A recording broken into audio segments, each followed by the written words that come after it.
श्री स्वामी समर्थ मंडळी, खिडकीत कावळा कावकाव करतोय. रोज तुमच्या खिडकीत येऊन करतोय कावकाव. शुभ की अशुभ, कोणतं संकट असेल जाणून घ्या. पूर्ण व्हिडिओ पहा. बघा, भारतीय संस्कृतीत आणि परंपरेत निसर्गातील प्रत्येक हालचालीला काहीतरी अर्थ दिला गेला आहे. विशेषतः कावळा हा असा पक्षी आहे की ज्याचा संबंध थेट आपल्या नशिबाशी आणि पूर्वजांशी जोडला जातो.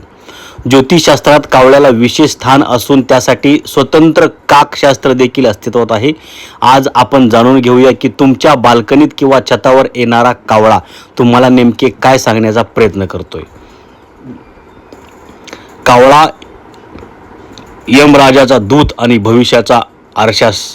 शास्त्रानुसार कावळ्याला शनी ग्रहाचे वाहन मानले जाते.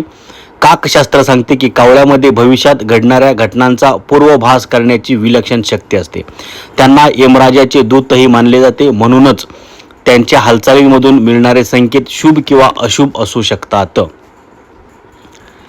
केव्हा होतो शुभ शकुन? तर कावळ्याचा आवाज प्रत्येक वेळी भीतीदायक नसतो. खालील परिस्थितीमध्ये तो तुमच्या आनंदाची बातमी घेऊन येऊ शकतो. जर एखादा कावळा तुमच्या बाल्कनीच्या भिंतीवर बसून मोठ्याने ओरडत असेल तर समजा तुमच्या घरी लवकर पाहुणे येणार आहेत. दुपारी कावळा उत्तर किंवा पूर्व दिशेला तोंड करून ओरडत असेल तर तो अत्यंत शुभ मानले जाते. हे तुमच्या प्रगतीचे लक्षण आहे.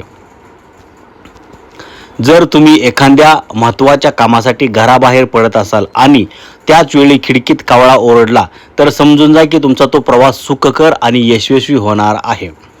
कावळ्याला पाणी पिताना पाहणे हे लक्ष्मीच्या आगमनाचे संकेत देते. तसेच जर कावळा चोचीत भाकरीचा तुकडा घेऊन उडताना दिसला तर तुमची एखादी मोठी इच्छा लवकर पूर्ण होणार आहे असे समजावे. हे असू शकतात अशुभ संकेत. काही वेळा कावळ्याची हालचाल तुम्हाला सावध करण्यासाठी देखील असते. जर तुमच्या घराच्या परिसरात कावळ्याचा थवा येऊन एकत्र खूप गोंधळ घालत असेल तर तो अपशकुन मानला जातो. हे कुटुंबावर येणारे संकट किंवा आजारपणाचे लक्षण असू शकते. जर कावळा दक्षिण दिशेला बसून ओरडत असेल तर ते अशुभ मानले जाते. शास्त्रानुसार तुमचे पूर्वज तुमच्यावर नाराज असू शकतात किंवा तुम्हाला पितृदोष असू शकतो असे याचे संकेत आहेत. नेहमीच आपल्याला विविध माध्यमातून संदेश देत असतो. कावळा हा त्यातील एकच महत्त्वाचा दुवा आहे. जरी विज्ञान या गोष्टींना केवळ पक्ष्यांचे नैसर्गिक स्वभाव मानत असला तरी श्रद्धेपोटी अनेक जण आजही या संकेतावर विश्वास ठेवतात. त्यामुळे पुढच्या वेळी कावळा तुमच्या घरापाशी आला तर तो नेमका काय संकेत देतोय हे तपासायला विसरू नका. धन्यवाद.